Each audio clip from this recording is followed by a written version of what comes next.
there is a truth. You have no guarantee, and that's why we rely on Jesus. But I really think that as we parent intentionally, and as we point our kids to Jesus, that is just the most important thing we can. We can't make the choice for them. They have to make the choice. But we can pray our hearts out for them and love them and point them in that direction. And in that regard, I think, do you mind sharing what you shared with me over dinner, or would you rather? Okay. Christina was sharing a little bit of the implementation of principles today, so go ahead. So we spent a couple of days last week talking over last week's lesson. And then Saturday morning, we sat the kids down at the table and we had a family meeting. Okay, and just a minute, and say you have Isaiah, who is Isaiah's 5. 5 and Abby's 3. So we had a family meeting and we just basically said verbatim what Marianne said last week and explained how it's our job as their parents to love them and to take care of them and to protect them, and it's their job to obey us, and that's the only thing that Jesus says that they need to do is to obey us. And we explained what obey and disobey in terms that they can understand. And we explained that if they choose to obey us, then they will never have another spanking again. And they were very excited about that. And they've done amazing with it. It's been a really good week. Isaiah has had one spanking and one timeout, which for him is actually really good. And did you say it's kind of made it a better week? It has. The kids have been really happy just knowing where that clear boundary is. And we no longer have to discuss, like, is this a spanking or is this a timeout? We just know now. So it's been awesome. Yeah. And tell about the parking lot thing with so last Thursday. That's before you had the talk. Yeah, this was before we had the talk with the kids, but Thursday the kids had some appointments. And as soon as we walked out of the building, I could tell that Isaiah was going to sprint across the parking lot. And so I said, Isaiah, if you run in this parking lot, you will get a spanking. And he immediately stopped and walked right by my side the entire way to the car, which for him is a big deal because he just has a death wish in parking lots. So, so I told her that just blessed my heart, especially because it brought more harmony and peace to their home. Just the idea that the kids knew. And didn't you say a time or two, you said, are you going to obey? Or? Yep, that's our thing now. Are you choosing to obey or disobey? And they stop in their tracks and change directions. So. And a lot of times kids will, just if they have that moment to think, oh, and I know what disobeying is choosing, so I'm going to be careful here. But in honor of that, I brought Kylie back just for today and the spoon. Not we're going to talk anything about it, but just to realize that what we're going to talk about today in discipline for ages 6 and 7 up to about 12, so the elementary school years, is built upon the foundation that you have built when they're younger, 18 months up to like 4 or 5. So which is building a foundation of love and trust, and then training for obedience. And at the end, don't look now, but at the back of your handout, you'll also find Dr. James Dobson from Focus on the Family. You can look if you want to. It's an overview of appropriate discipline for different ages. So that might be another resource for you. But let's go. So those stages of training and discipline that we've already talked about is stage 1, that was last week, ages 18 months, building that bond of love and trust and training for obedience. And if you find that your kids are moving into the older ages and you feel like maybe they're not secure in that bond of love or trust, or in obeying you, in doing obedience, then you might have to go back and do some remedial work. But we'll talk a little bit about that. But once you move on,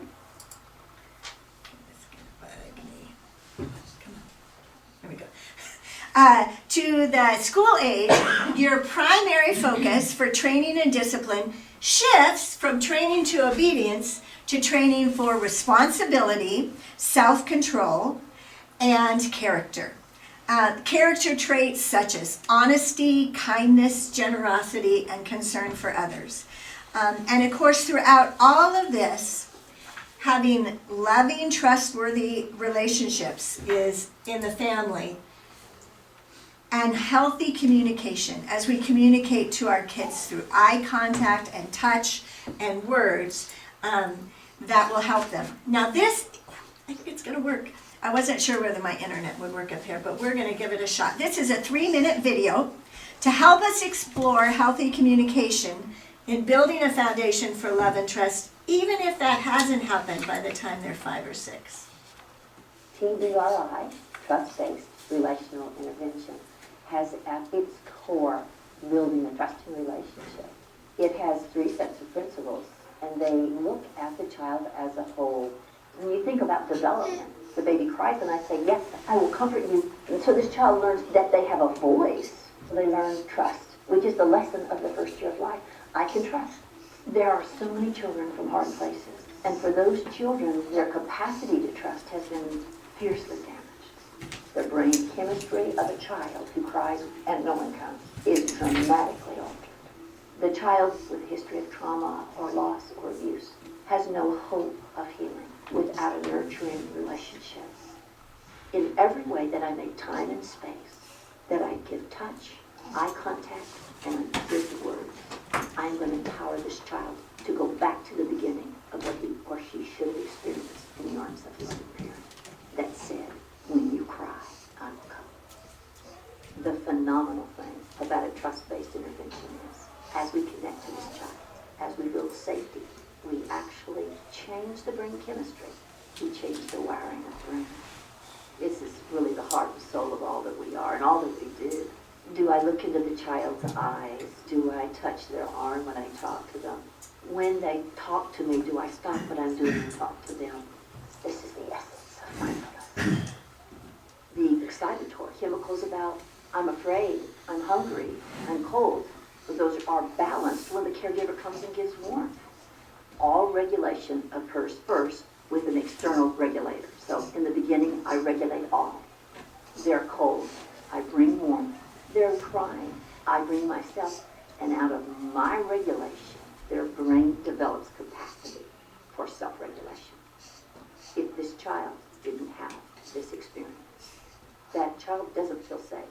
This chemistry can be altered, first by knowing they're safe, second by nutrient-rich foods, third by my environmental regulation of that child's emotion, and fourth by appropriate exercise. So we can balance brain chemistry by creating a holistic environment. We clearly have to deal with behavior. Correcting means showing a child the right behavior, praising him when he gets it, and showing it to him until he can get it right, and showing him with no fear and no shame, so that he builds success, not a greater sense of failure. So the message of hope for our families is that we can help our children to dramatic levels of healing. We simply have to be devoted to it and be willing to invest what it's going to take. So I put a link to that on the YouTube channel under one of... Trust-based No, I don't want you. intervention. Go to the next one. There we go. I put a link to that on the YouTube channel under one of the playlists, and I noted that on your handout. So I just find, well, I was a biology major in college, but I find that so fascinating, how brain chemistry can actually be altered and changed as we pour into our kids. But you know, to grow in responsibility and self-control and good character, just like for obedience, we need Jesus. Jesus is the message of hope for our families. He promises to renew our hearts and produce good fruit as we abide in him. He says, those who remain in me and I in them will produce much fruit. So part of what we want to do in this school age is instruct and train our kids to abide and remain in Jesus. That's going to be necessary for them to grow in responsibility and self-control and good character. These are fruits of the Holy Spirit. So while we can't do that, but we can point them to Jesus. Now, This is just an idea I have, and if you come up with a creative way to do it, let me know. But this idea of, I didn't put it up here. Building memorials. This came to me as I was having my quiet time this week, and in Joshua 4:21, the people of Israel, God had parted the waters of the Jordan, and Jericho is on the other side. This is not with Moses, this is with Joshua, so that they could walk through. And then I just thought, I would love to see these guys do this, because it would be dudes, and everyone would be, Joshua said, everybody needs to get a rock. He chose 12 representatives from each tribe. I'm thinking, this is like a He-Man testosterone contest. Who can get the biggest rock? And they're supposed to carry it to the other side. And then they built another pile of rocks in the middle of the stream. And why did they do it? They did it, and it says in Joshua 4:12, your children are going to walk by it and they're going to ask, what do these stones mean? And then you have a chance to tell them, God parted the waters for us. He made a way for us to cross.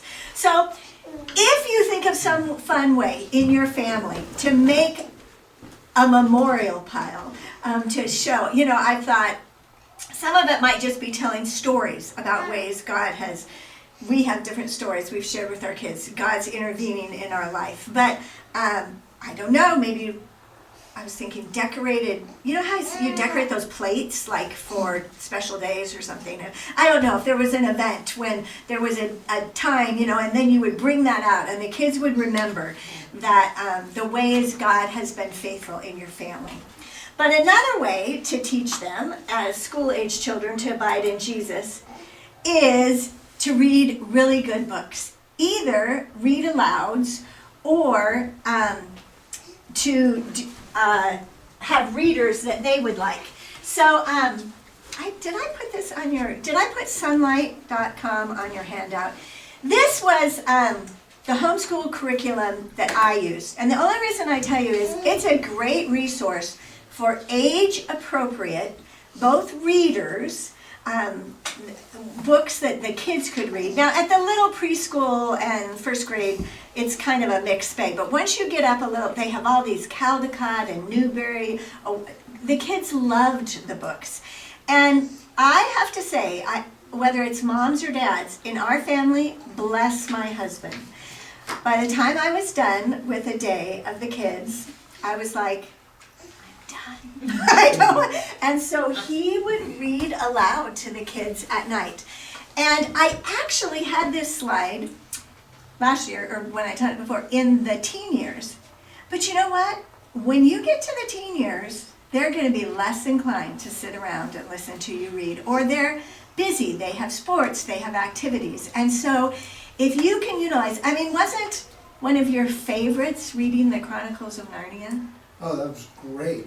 Because you could stop in the middle of the story and you could say, kids, did you hear that? Did you hear what this horse just said about whether he could go or whether he actually was just being lazy, in A Boy and His Horse? Stuff like that was... And I highly encourage you, when you read aloud, stop and point those things out, or what's the moral of the story? Make them think about it, was that true? And you don't always... I encourage you when they're little to read things that are true because they don't have the discernment yet. But, sometimes I can remember we watched this video that was supposed to be a documentary on animals of North America. And they talked about the white-tailed deer, and there was a stinking elk in the picture. And most people you'd believe it. It was an official documentary on North American elk. But it was a gift because I was able to say, you know what? You always got to have your thinking caps on. You need to, not even authorities don't necessarily always get it right. Now, write down real quick if you're doing, this one, I almost bought you all a copy, but they're really hard to find now. But this is one of my favorites. It's called Missionary Stories with the Millers by Mildred A. Martin. And you can tell I have lots of favorites, but they're true stories of mission. Now, they're not all happy endings. Some of them are sad endings, but it's the faithfulness of God through all of it. And it builds a trust in Jesus. And then, I don't know if you've seen any of these. These are Louis Giglio. He has these, well, I like science, but this is called Indescribable. It's 100 devotions about God and science. And they're pretty, they're short like this, and they have fun facts that, if you're a biology nerd like me, you enjoy learning, but that's tied into how wonderful God's creation is. And then the other thing is, watch movies with your kids. I know it's tempting to say, go watch a movie. But if they're, especially certain movies, if you can watch them with them, and then ask those questions. Oh, let's unlock that door, please. Yeah. Ask, what's the moral of the story? And make them answer or think it through. You might have to explain to them what a moral of a story is. What's the big meaning? Or, was that true? Okay, here's my beef. This is my tidbit. Does anybody in here love the movie Polar Express? Okay. I don't like the movie Polar Express. But let me tell you why. Because I don't like the idea that you just believe. Because isn't that what he says at him on the end? He gives him a just believe. And I'm like, heck no. That train track could be leading to the edge of a cliff. And you could be going. Now my kids would be like, Mom, like you're spoiling the movie for us. But it's like, it's very important to know what you believe in. You don't just venture, anyway. So, but watch some movies with your kids. Learn to think, help them learn to think critically. So, we're going to put our stages of development into the levels of developing maturity. So, again, the infant stage is at the bottom. And if you remember, the primary task in those first 3 years is learning to receive. That is the foundation for all of life, because it's really a basic spiritual relational principle that I can't be responsible to give something until I learn to receive it, until I have it. We play a huge role in that. You think even just of sustenance, of food. And at the beginning, they need to learn to receive even how to, they have lactation specialists, because a baby doesn't always come out knowing how to suckle. And then through, learning, baby food and all those kind of things. And then they get to the point where maybe, you go to a restaurant and you're helping them to learn to order for themselves, or it's very uncomfortable. I don't know, maybe you're braver. When we had 4 little kids, it was like, I don't think this is all that fun to be in a restaurant until they got older. That was one of my great thrills, when they got old enough to sit around a table, not climb under it, and actually have a discussion. It will come. Someday it will come. But that we need to learn to receive. And then the second stage that needs to happen is taking care of self.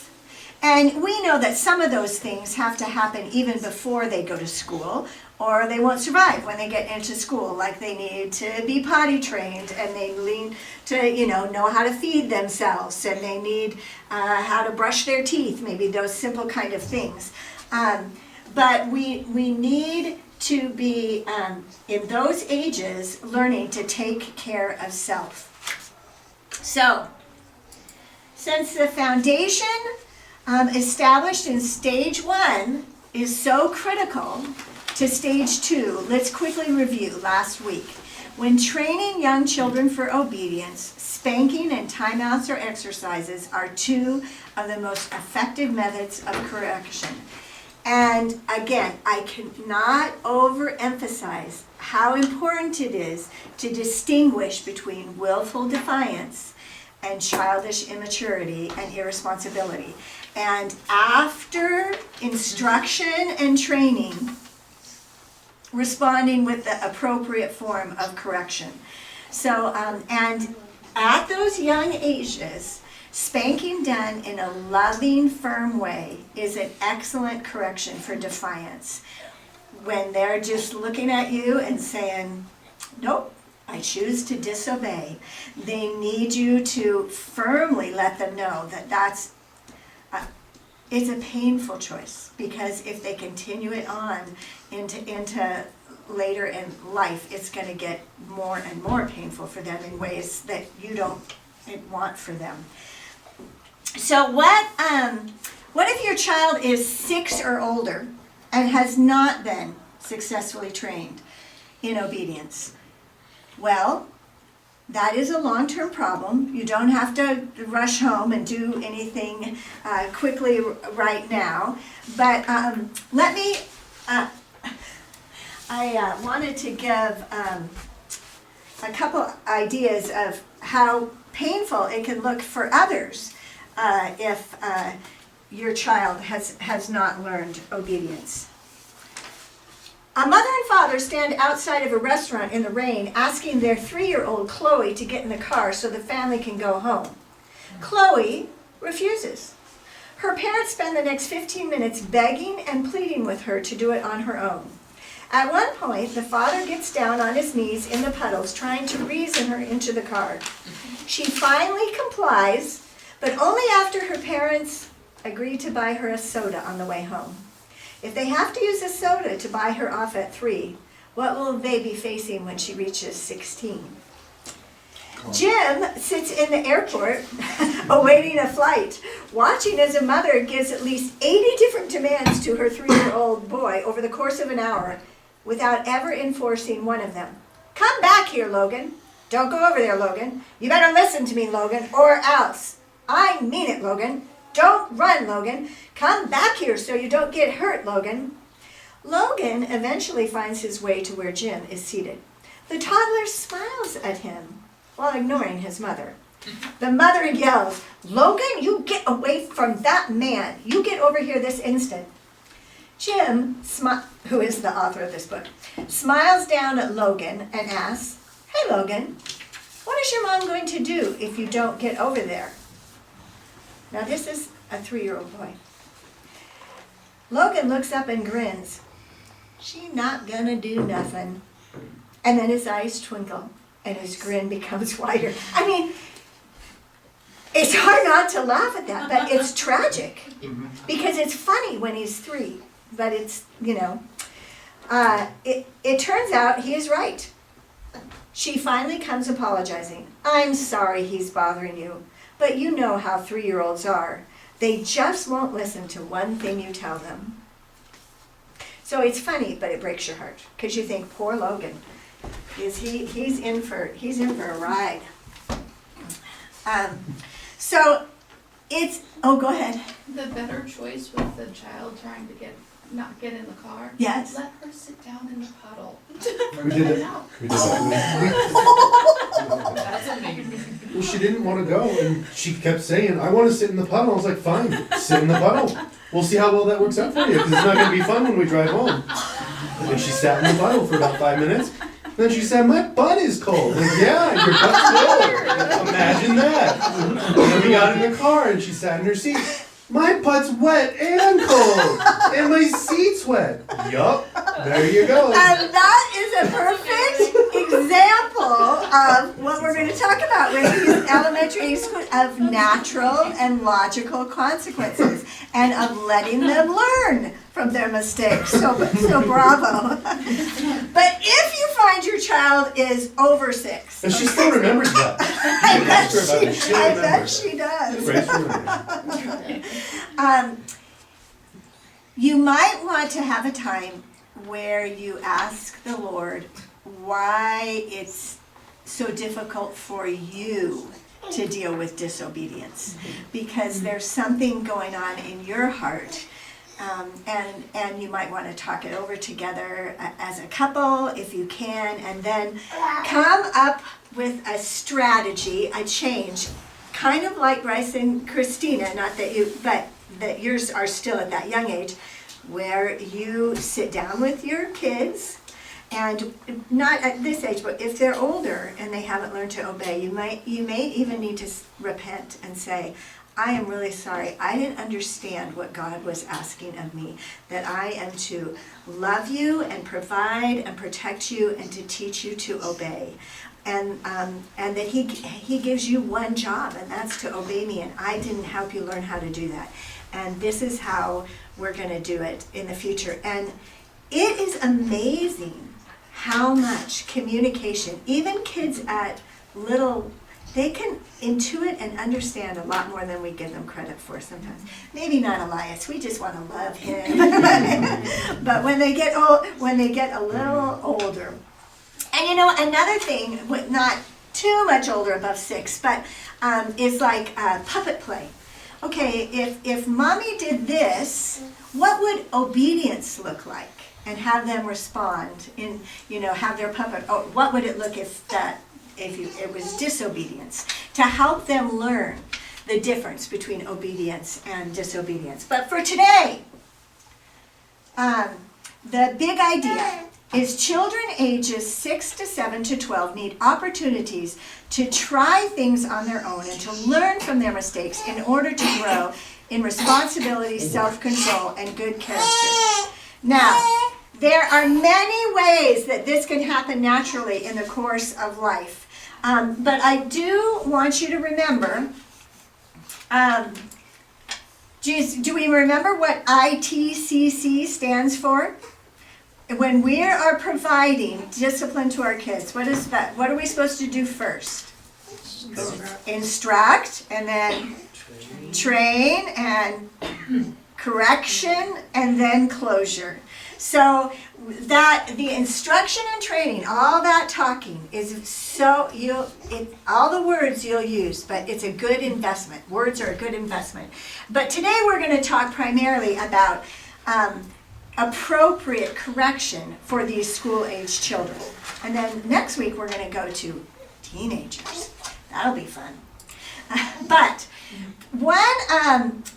two of the methods of correction that are very useful in helping children grow at this age is natural and logical consequences.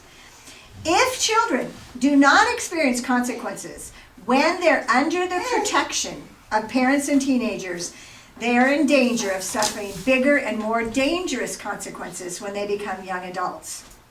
For example, when you are young, they might make messes. But in the process of, holding a bowl of Cheerios or whatever, they're also learning balance and maybe, developing coordination. And whether they could never do it or not, they're learning about the law of gravity. But some parent, most likely, who didn't want to clean up messes, designed this gyro bowl that you can just turn every which way. And guess what? Nothing spills. Is this a good, well, not much. I'm going to pass it around so you can, it's kind of a, but now I highly recommend sippy cups with milk if you're having your kid drink milk in the car, because that really stinks if it spills. But as soon as we can, we want to be giving them independence and learning. So, and you're welcome to take a Smartie or two. They're clean. We just put them in there before class. They're not from last class 4 years ago. No, you gotta turn it around a time or two, right? But that is not, it can trick a child into thinking that they can do whatever they please and there won't be a consequence. And we want kids to learn that their behavior has consequences. Now tonight, we're only going to have time for a very little beginning on natural and logical consequences. It's a big subject. So if you want more, a great resource, this is the old cover. This is the new cover that you can find now on Amazon. But Parenting with Love and Logic. And I'm going to read you a few because it's got great stuff in here. A natural consequence is when a parent or a teacher, and we're including that in because teachers are a very important part of your child's growing in responsibility and self-control and character, no matter where they go to school. It's when the parent or teacher stays out of the way and lets nature run its course. because there's a perfectly logical consequence that occurs from the child's own choice. Now, things can happen in the preschool years as well, but they have a little less cognitive foresight, and so we might need to intervene a little bit more with them. But they can learn some things even at those young ages. And of course, if they're about to do something dangerous that's going to hurt them or someone else, we would definitely intervene. But here's some examples of natural consequences that allow children to learn. A child refuses to wear a hat in the summer, so experiences being very hot. Or in cold weather, a child refuses to wear gloves or mittens or a coat, so feeling cold. One option to protect a child from being cold too long would be, would you like to wear your gloves or mittens or put them in your pocket? You know, so that they, because we don't want them to have frostbite. So, you know, it's a potential danger, so we want to be ready for that. If a child refuses to eat a meal that was prepared for him, rather than you becoming a short order cook or, you know, pulling out different things, or when Tom was first in hunting camp, before I was there, they had a grown adult guide who was 20-something, who always ate Captain Crunch. Captain Crunch, because Manly Captain Crunch. you know what is the wonderful irony of the whole thing is, though, later on he ended up marrying a woman who's a caterer and does all his food. I just think God's funny sometimes, and he did learn to eat more than Captain Crunch, but or not offering any snacks until the next meal. Or Joe often tells the story of, he didn't eat his dinner one night, and I said, if we were going out, we loved to go down. Tom used to work downtown in a bank, and we'd go have lunch at Rocky Rococo's Pizza with him. And I said, you know, you won't be able to have pizza tomorrow. You'll have to finish your dinner. And that was a just like was it Grace who remembered sitting in the pile? Yep. Joe remembers to this day eating his dinner before he got to eat pizza at Rocky Rococo's. It doesn't have to happen very often until they learn that. Or if a child does not do his homework, he or she experiences not doing well in school the next day. Now, if that doesn't matter at all to them, not doing well in school the next day, then rather than having that as a natural consequence, then you might have to come up with a logical consequence. And logical consequences are more complicated because this method of discipline requires the parent or teacher to plan a negative consequence that is logically related to the child's behavior that will help him learn and grow in responsibility and self-control. Kathy says this, and I second it. I found it to be true. Honestly, that if the foundation of love and trust and obedience is well laid in those early preschool years, the need for having to be supervise and plan logical consequences in the elementary years is minimal. Because if a child has learned obedience, you're not going to have nearly as many issues. But again, if they haven't learned that at that young age, then you're going to have to read the book on love and logic and come up with more logical consequences. For example, a child accidentally spills his food, so he has to clean up the mess. A logical consequence would not be, man, you made a mess, go to your room. He's like, oh, I get it. You know, it's at the stage now, if they're little, you might have to assist them, or they do the cleaning up. But he learns that if he's careless, or, you know, I spill my milk all the time at the table, so I have a soft spot in my heart for clumsy children. I'm not very graceful, but you know what? It's not a punishment if they can help to learn to clean up. Another example is a child who has been instructed and trained to put away his toys If he forgets to do so, he might have to go without them for a period of time. Now, thinking up effective logical consequences is a skill that requires effort and practice. So I am going to read one out of here. It says, consequences with humor. Love and logic emphasizes consequences, and consequences can sometimes be painful. But let us never forget that love and logic puts the pizzazz, zip, and fun into parenting and leadership in general. People use love and logic because it makes them feel good. Just like a spoonful of sugar helps the medicine go down, creativity and a sense of humor can also help the consequences go down. Right, Elias? I agree. This leads me to share a wonderful story with you that was recently told to me.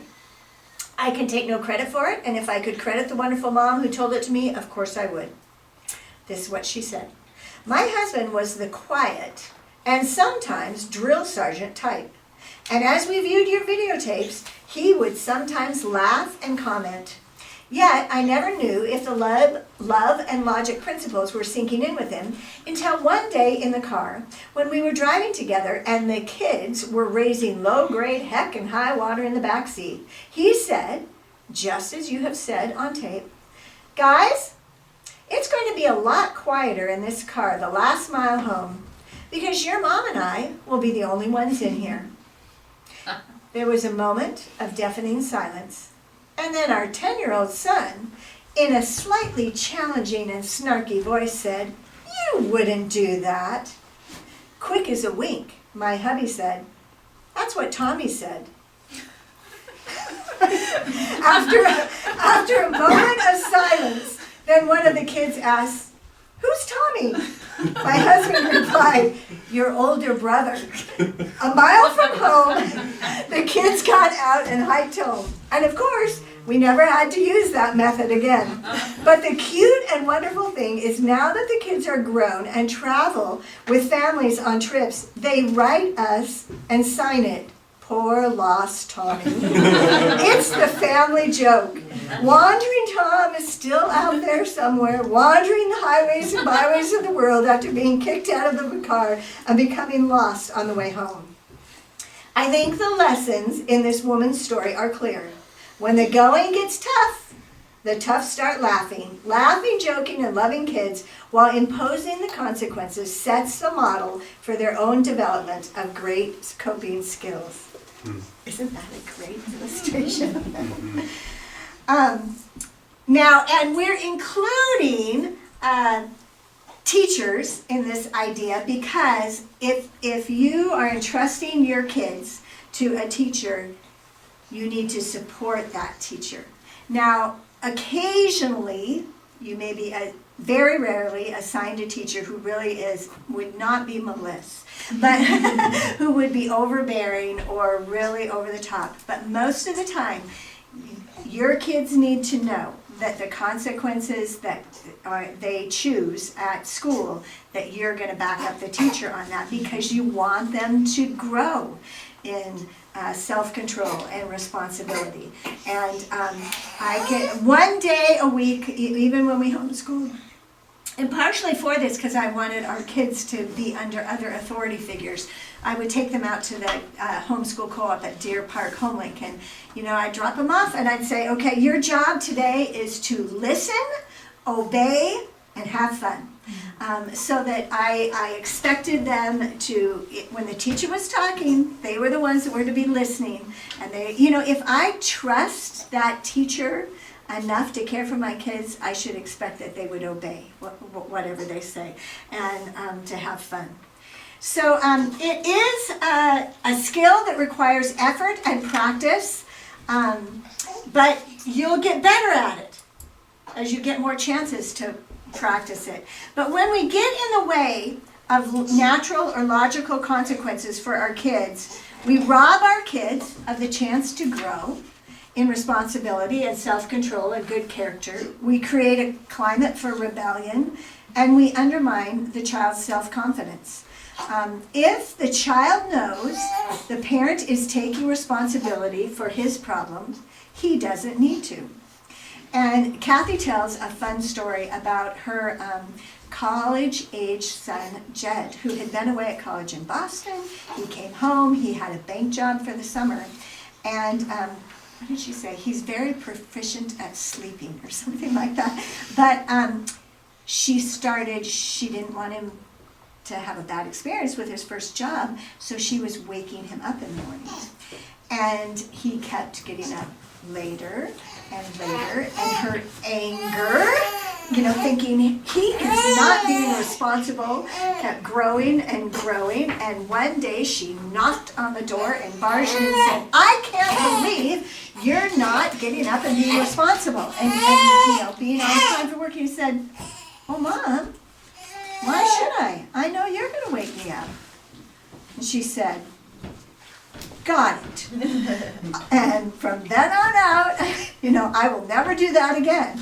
And because what our kids can internalize if we are doing things for them that they are capable of doing themselves is that we don't really think they can do it. It's kind of almost like insinuating they're incompetent or something. So we want them to grow in responsibility and self-control.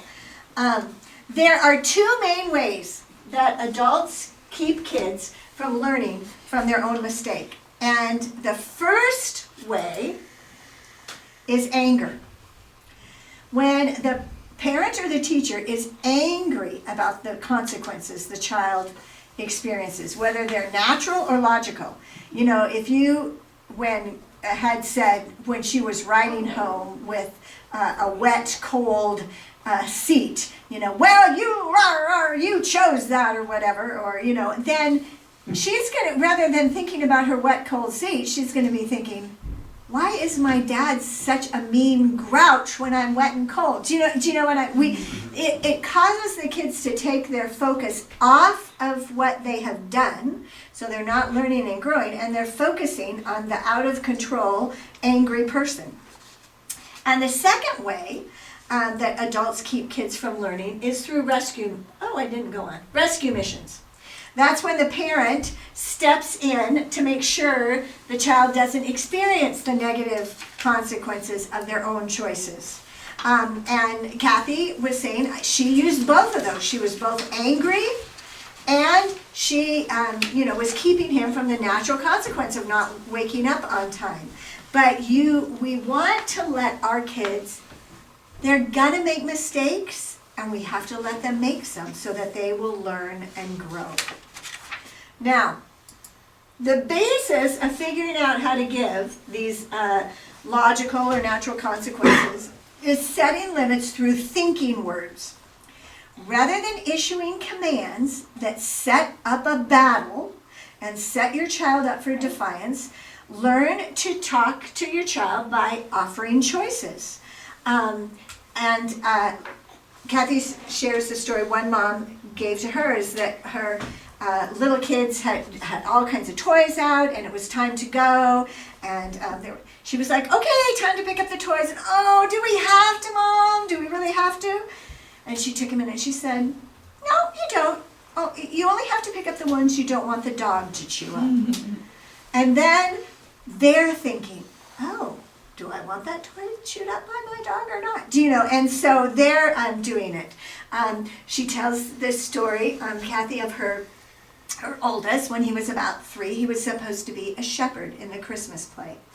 And he didn't want to be a shepherd. And then for weeks while they were practicing for the big Christmas play, he would have all kinds of, and she tried to be his counselor and his pastor and explain why it was a good idea and why we cooperate and all these different kind of things. And on that day, he's in his shepherd's costume. He's like, "I don't want to be a shepherd." And she said she kind of felt like it was, a gift, that she said to him, "Well, Jed, because she knew He just thinks he doesn't want to get up there, but he doesn't realize if he doesn't participate, he's going to see his friends up there and what they're doing and wish he'd been part of it. And then afterwards they're going to go have a party and eat Christmas cookies, and he won't get to be a part of that. He'll miss out on things. And the other thing, he'll miss out on realizing, oh, I can go up there and be a shepherd, I'm going to be okay. Do you know he's going to be okay. And so she got down, she said, Jen, do you want to be a shepherd with a spanking or without a spanking? Without a spanking. And he did it, and he had a wonderful time. Sometimes I had, like my daughter Abby, who is brave. I mean, I used to say when she was itty bitty, I wish she had more Klingon, because we were in the airport, and I thought, okay, what will she do? And she just walked all, like way, I don't know, 100 yards down and went into a shop. I'm like, oh, my goodness. And but when she was older, sometimes when she get that self-conscious awareness, she wouldn't want to participate in certain things. That, like junior dance at Homelink, I knew she would love it. Her friends were doing it. The teacher was fantastic, and because she didn't want to take the class for the full year because she didn't want to be in the performance at the end of the year and be up in front of people. And I was like, honey, you got to do this 1 year, and if you don't want to ever do it again, that's fine. But I want you to try it once. And guess what? She loved it, and she did it the next year. Now, we got to be careful. We're not trying to turn our kids into our ideal of what we think they should be, but sometimes we know they need a little push to go in a way that they're really going to benefit from. And the other thing is asking lots of questions puts the burden of decision making on the child's shoulders. They come home from school and they have homework. Well, would you like to get your homework done now before dinner so that you can play afterwards?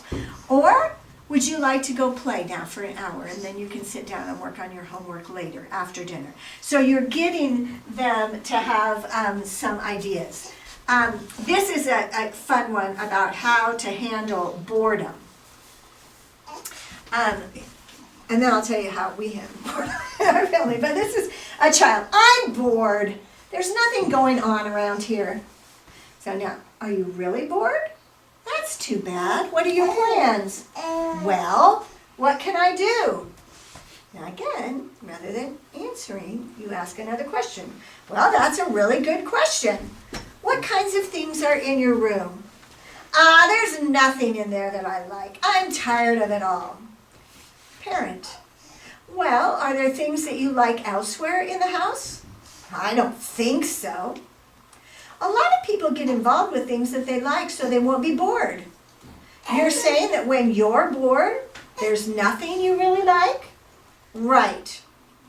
So, it looks to me as if there may not be any other option than to sit and be bored. Would you say that's a possibility? I guess I could play with my video game. And then this is an act of love. Would you like me to play one game with you? Child, yeah.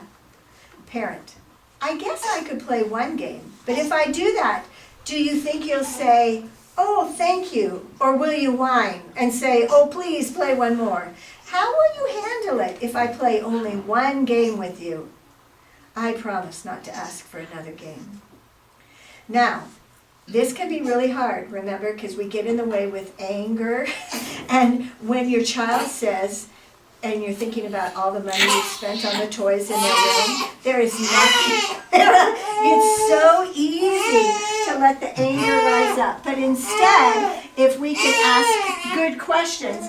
However, my question to my kids, I just didn't have time with bored. I was like, oh, well, I need the garbage taken out or I need the bathroom cleaned. Which would you like to do if you're bored? They always can figure out how not to be bored if they're going to do a chore to make it up. Also, command words are fighting words. We're going to do some distinctions. They create an atmosphere of conflict, and they impede the process of learning responsibility, respect, and obedience. And I'll give you some examples in just a minute. The authors of Love and Logic say this: children learn better from what they tell themselves than from what we tell them. They may do what we order them to do, but their motivation for obedience comes from a voice other than their own, ours. Kids believe something that comes from inside their own heads. When they choose an option, they do the thinking, they make the choice, and the lesson sticks. That's why, from early childhood on, parents must always be asking thinking questions. Would you rather carry your coat or wear it? Would you rather play nicely in front of the television or be noisy in your room? So here's some more examples of fighting words and thinking words. With fighting words, we tell our children what to do. You get in the bathtub right now. What we will not allow. You're not going to talk to me that way. What we won't do for them. I am not letting you out of this house until you clean. But thinking words are much more positive while still setting limits. And with thinking words, we tell our children what we will do. I'll be glad to read you a story as soon as you've finished your bath. And I thought, so they just push off whatever they're doing, or you need to say, if you can get it done by a certain time, that kind of thing. What we will allow. I'll listen to your concerns as soon as your voice is as soft as mine. What we will provide. I'll be happy to take you to your friend's house as soon as you clean. It can be so often like when our children are whining at us, for us to say, I am so tired of your, and we're just whining right back at that until, instead of saying, I'd be happy to listen to you if you talk to me in a respectful voice. By using thinking words, we are able to set limits. We're still saying, I'm in charge, on our children's behavior without telling them what to do. And this quote, it has been clinically proven that kids who are thinking cannot fight us at the same time. Like when the mom was asking, well, do you think you'd like to do this or that? Now, they can still have a grumpiness, but they're thinking in their head. And it is an art form, takes lots of practice, but you have lots of years to practice it. And it's actually well worth it. And just to keep in mind, like the story of the dad in the car, if we can do things with laughter and a little fun sometimes, as often as we can, it helps it make it easier for our kids to grow. What does the Bible say about natural and logical consequences? Well, believe it or not, God is the author of natural and logical consequences. In Scripture, it's the principle of sowing and reaping. Galatians 6:7-8 says that you cannot mock the justice of God. You will always harvest what you plant. Those who live only to satisfy their own sinful nature will harvest decay and death from that sinful nature. But those who live to please the Spirit will harvest everlasting life from the Spirit. So God has built into the universe the lessons that we can continually learn from what we plant. And we, our children, as they are growing and going through those years where they're trying to grow and we're letting go and they're trying to have more self-control and responsibility, we get to kind of oversee their mistakes and their growth by creating logical consequences. So we're going to read a fun book real quick, but first, to get it firm in our mind, they need opportunities to learn and make mistakes. In fact, in Love and Logic, it says children's mistakes are their significant learning opportunities. And so we want to let them learn, either if they can, if it's not dangerous, again, natural and logical consequences. And also, kind of by around 4, we also, and this is you'll find on the Dobson summary as well, is that we also kind of want to start addressing maybe attitudes behind that. They may be obeying, but they're dragging their feet. And we may need to start addressing and saying, in the same way, honey, you know, that's not a good way to obey mom. It would look better if you did it this way. Or if you are whining that way all the life, no one is going to enjoy being around you.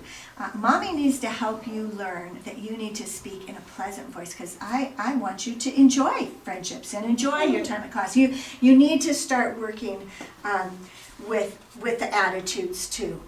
And sometimes you need to, you know, or what kind of help do you need from me to help you change your attitude? Because I can tell you're really having a hard time here. And you know, sometimes kids will tell you things that surprise you that you're like, oh, I could do that for you. You know, it wasn't, but that is bothering them. Josh, you're smiling over there. You thinking No, of something? Oh, at that cute little baby over there. Okay, so here's I'm going to read the cut-ups. And are you ready for your questions after I'm done with this? Yeah. The cut-ups book? Okay, here we go. Spud Jenkins and Joe Turner were a couple of real cut-ups. They made their mothers old before their time. To say nothing of Spud's little brother Jerome. Can you see Jerome? Where's Jerome? Can you imagine being able to do that with your little brother? Wouldn't it have been fun? Being a cut-up was a full-time job. Oh, you know what? I don't know why I'm reading you this way. I should do this so you can see the picture better. Here we go. Oh, no. Okay. Being a cut-up was a full-time job. It required imagination and considerable skill. They ought to be locked, that's Spud's tattoo parlor, 5 cents, it's cheap. They ought to be locked up, folks said. If it wasn't one thing, it was another. It's too late to separate them, said Spud's mom. School starts soon, said Joe's mom. Maybe we can hold out. One afternoon, the cut-ups were relaxing between activities. We get away with murder, said Spud. That's because we're so smart, said Joe. Hello, boys, said a young lady. Her name was Mary Frances, and she drove her own sports car. Wow, said Spud and Joe. What a great car. They fell all over themselves trying to make a nice impression. You guys are real cut-ups, said Mary Frances. Where'd you get that car, said Joe. I built it myself, said Mary Frances. Oh, go on, they said. I did, said Mary Frances. And I built a rocket ship, too. Sure, they said. I'll show you, said Mary Frances. Hop in. And she took them over to Maple Street. Who lives there, said Joe. Oh, that's where dear Mr. Spurgle lives, said Mary Frances. Look at all those signs, said Spud. Don't you dare. Keep off. Private property. I show no mercy. Those are just for grown-ups, said Mary Frances. Dear Mr. Spurgle lets me play in his yard whenever I want. He just loves kids. He used to be an assistant principal. At that moment, Lamar J. Spurgle, who'd had enough of kids to last him a lifetime, was observing them through his high-powered binoculars. There's that brat, Mary Frances Hooley, he said, and 2 of her little friends. If that kid's car so much as touches my yard, I'll grab it and keep it. Lamar J. Spurgle had a whole room full of kids' stuff. Mary Frances hurried them on by and took them to her backyard.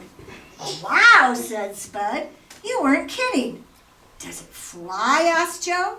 Of course it flies, said Mary Frances. I don't fly it myself because I get nosebleeds. Let us, cried Spud and Joe. Well, I don't know, said Mary Frances. Please, they cried. Mary Frances finally agreed to let the cut-ups make a test flight. Hot dog, cried Spud and Joe, and they climbed aboard. Are you ready? Said Mary Frances. We're ready, said the cut-ups. Mary Frances released the giant spring, and the rocket zoomed into the air. Over the bushes it flew, right past Lamar J. Spurgle's window, and smacked into his prize flower bed. My zinnias! cried Spurgle. Out of the house, he charged. You'll pay for this, he cried. Holy smoke, cried Spud. Run for your life.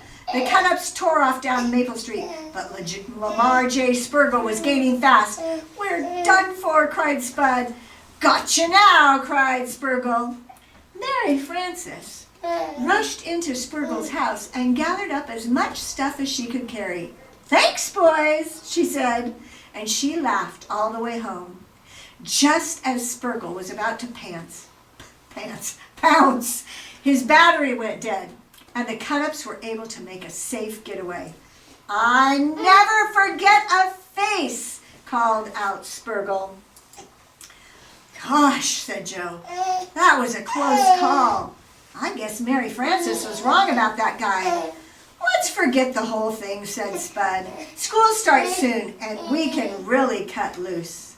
But little did they know that Lamar J. Spurgle had decided to return to education. And Lamar J. Spurgle never forgot a face.